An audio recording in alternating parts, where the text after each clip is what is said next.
ఇంట్లో అందరూ చాలా సంతోషంగా ఉంటారు. కేడి మన కేస్ని సాల్వ్ చేసింది అని అంటూ చెప్పేసరికి సుధాకర్ చాలా సంతోషంగా కౌష్కి అందరూ హ్యాపీగా ఫీల్ అవుతూ ఇలా అంటూ ఉంటుంది. కౌష్కి జేడి మనకి హెల్ప్ చేసిందా అని అంటూ షాక్ అవుతుంది. ఇక అప్పుడే నిషిక ఇలా అంటుంది, ఆ జేడి మనకి ప్రాబ్లమ్స్ తెస్తుంది కానీ ఎందుకు సాల్వ్ చేస్తుంది, తనేం చేయలేదు అని అంటూ నిషి అంటుంది.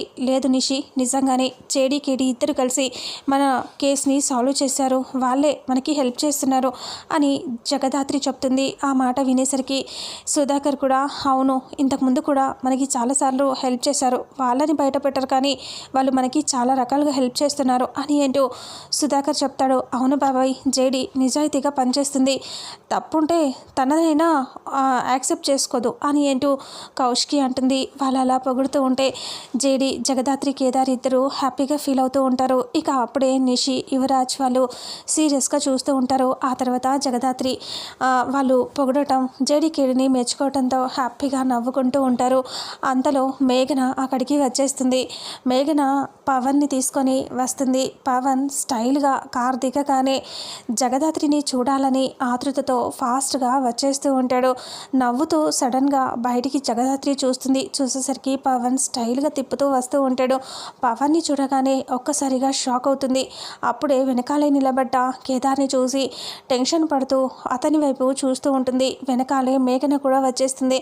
మేఘన అలాగే పవన్ ఇద్దరు అక్కడికి వచ్చేస్తారు.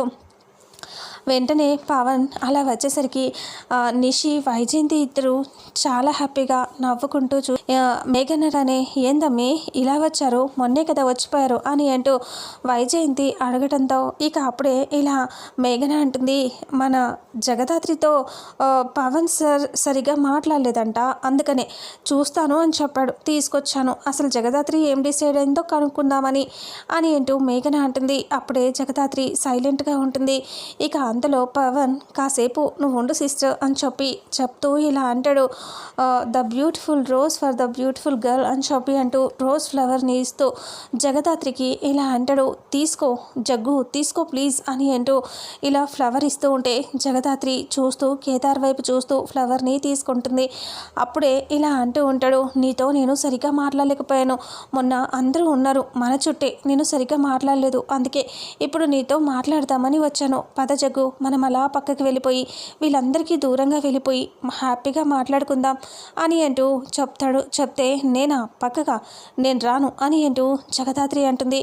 అదేంటి జగ్గు అలా అంటావు, నీతో మనసారా మాట్లాడాలని ఉంది, రాజగు ప్లీజ్ అని అంటూ చెయ్యి పట్టుకుంటాడు. అప్పుడే జగదాత్రి కోపంగా చూస్తూ ఉంటుంది. ఇక వెంటనే ఇలా అంటుంది, అదేంటి చెయ్యి పట్టుకున్నావు అని అంటే, అదే జగ్గు ఏమవుతుంది, నీ చెయ్యిని ఎప్పటికైనా పట్టుకునేవన్నే కదా, పద జగ్గు అలా పక్కకు వెళ్ళి మాట్లాడుకుందాం, వీళ్ళందరి మధ్యలో నా మనసు విప్పి మాట్లాడలేకపోతున్నాను అని అనేసరికి ఇక కేదార్కి మండిపోతూ ఉంటుంది.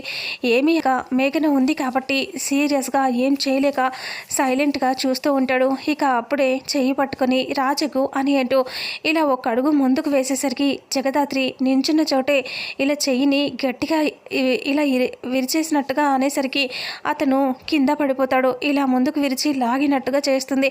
అంతలో అతను కింద పడిపోతాడు. అతను అలా పడగానే ఒక్కసారిగా షాక్ అవుతారు.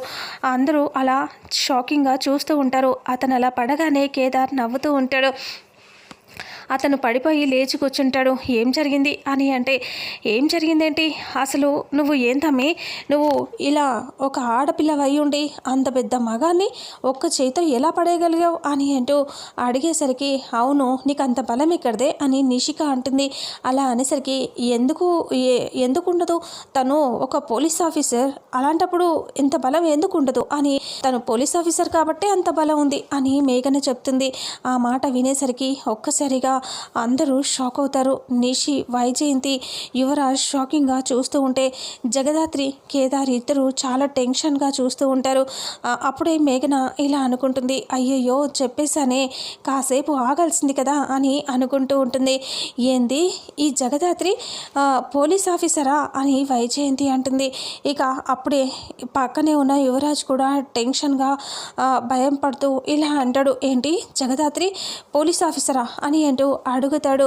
నిషి కూడా వచ్చేసి ఏంటి తను చెప్తుంది ఏంటి నిజంగానా జగదాత్రి నువ్వు పోలీస్ ఆఫీసరా అని నిషిక అంటుంది. ఇక మేఘన అలా చూస్తూ ఉంటుంది. ఇంకా టెన్షన్ పడుతూ ఏం చెప్పాలో అర్థం కాదు మేఘనకి. ఇక జగదాత్రి కేదార్ ఇద్దరు ఒకరినొకరు చూసుకుంటూ ఎలా కవర్ చేయాలో తెలియక కంగారు పడుతూ ఉంటే అక్కడే కింద పడిపోయిన పవన్ మాత్రం షాకింగ్గా వింటూ చూస్తూ ఉంటాడు. ఇక అప్పుడు మేఘన అలా చూస్తూ ఉంటే మేఘన చెప్పు నువ్వేం చెప్పావో చెప్పు సరిగ్గా అని అంటూ జగదాత్రి గట్టిగా అరుస్తుంది. అలా అరిచేసరికి అది నేనేం చెప్తున్నానంటే పోలీస్ ఆఫీసర్ అని నేను తనని అనలేదు అని అంటే మరి ఇంకెవరిని అన్నావు ఇప్పుడే కదా నువ్వు అన్నావు తను పోలీస్ ఆఫీసర్ కాబట్టి అంత బలంగా ఉంది అన్నావు కదా అని అంటే లేదు నేను ఏమన్నానంటే అది వాళ్ళ అమ్మ పోలీస్ ఆఫీసర్ కదా ఆవిడ కూతురు కదా బలం ఉంటుంది అన్నాను అంతే అని అంటూ కవర్ చేస్తుంది. ఇక అప్పుడే అందరూ సీరియస్గా చూస్తూ ఉంటారు. అప్పుడు యువరాజ్కి మాత్రం చాలా కోపం అనుమానం వచ్చేస్తూ ఉంటుంది.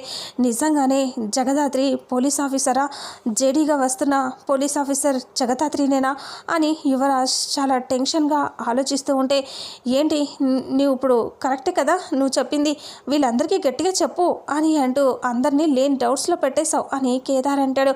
అలా అనేసరికి అవునవును వాళ్ళు స్కూల్లో చెప్తారు వాళ్ళెందుకు పోలీస్ ఆఫీసర్ అవుతారు ఏదో అతను సరిగ్గా నిలబడక ఇలా అనేసరికి పడినట్టున్నాడు అని అంటూ ఏంటన్నయ్యా చెప్పు నువ్వు చెప్పు అని మేఘన పవన్ చెప్పు అని అంటే అవునవును నేనేం పడలేదు నా కాలేదు స్లిప్ అయి పడ్డాను నేనంతే అన్నట్టుగా మాట్లాడుతూ ఉంటాడు. పరువు పోతుంది అనేసి ఇక అప్పుడే జగదాత్రి అమ్మయ్య అని చెప్పి రిలాక్స్ అవుతుంది. కానీ వాళ్ళ ముగ్గురులో మాత్రం అనుమానం అలాగే ఉంటుంది. వీళ్ళు చెప్పినా సరే ఇంకా నమ్మరు వాళ్ళు. ఆ తర్వాత ఏందమ్మి ఆ అమ్మాయి అతనితో మాట్లాడతానని అతను అంత దూరం నుంచి వస్తే మాట్లాడకపోతే ఎలా మాట్లాడు అని అంటే ఇక అప్పుడు జగదాత్రి అలా సీరియస్గా చూస్తూ మీరు నాతో మాట్లాడాలా ఏం మాట్లాడాలని ఇక్కడే మాట్లాడండి అంటే అదేంటి జగ్గు ప్లీజ్ రా పక్కన వెళ్ళి మాట్లాడుకుందామంటే పక్కన మాట్లాడటానికి ఏం లేదు మాట్లాడితే ఇప్పుడే మాట్లాడు లేదంటే లేదు అని ఏంటూ జగదాత్రి అంటుంది. ఇక అప్పుడే మరి నాతో పెళ్లి సంబంధం ఏం చేశావు అని అడుగుతాడు. అలా అడిగితే జగదాత్రి అలా చూస్తూ ఉంటుంది. ఇంకా కేదార్ వైపు చూస్తూ ఉంటుంది. ఇంకా పెళ్లి సంబంధం గురించి ఏం చేశావని అడుగుతూ ఉంటే జగదాత్రికి కోపం వచ్చేస్తూ ఉంటుంది. వెంటనే ఇలా ఏం చేయాలో అర్థం కాక కోపంగా అక్కడి నుంచి వెళ్ళిపోతుంది. ఏంటి అలా వెళ్ళిపోయింది జగ్గు అని అంటూ మాట్లాడుతూ ఉంటే మళ్ళీ వస్తుందిలే మాట్లాడుతూ కానీ అని అంటూ మేఘన చెప్తుంది. జగదాత్రి కేదార్ ఇద్దరు పక్కకు వెళ్ళిపోతారు. ఇక అప్పుడే కేదార్తో దాత్రి ఇలా అంటూ ఉంటుంది.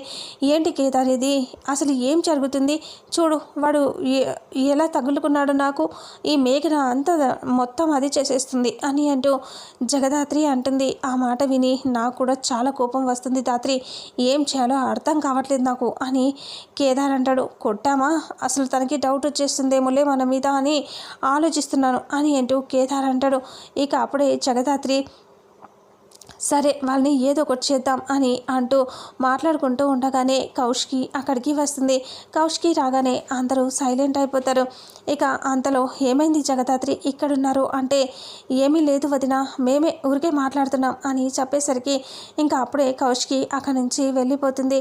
ఆ తర్వాత ఇంకా ఆ కేసు గురించి ఉంటుంది కదా ఆ కేసు గురించి మాట్లాడదామని చెప్పి జేడీ కేడీలు మళ్ళీ వెళ్తారు.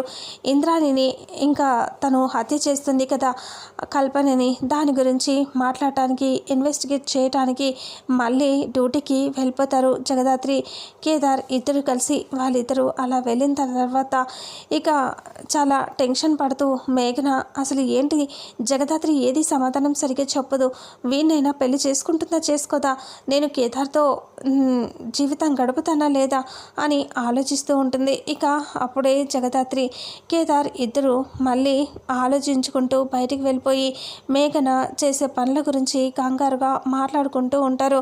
ఆ తర్వాత సుధాకర్ కౌశికి వాళ్ళు కూడా జగదాత్రి కేదార్ గురించి మాట్లాడుకుంటూ ప్రతి దాంట్లో హెల్ప్ చేస్తున్నారమ్మా ఇప్పుడు రేపు జరగబోయే ఈ పండక్కి కూడా అంటే దానికి కూడా మొత్తం అంతా వాళ్ళు చూసుకుంటారు అన్నట్టుగా అలా మాట్లాడుతూ ఉంటుంది.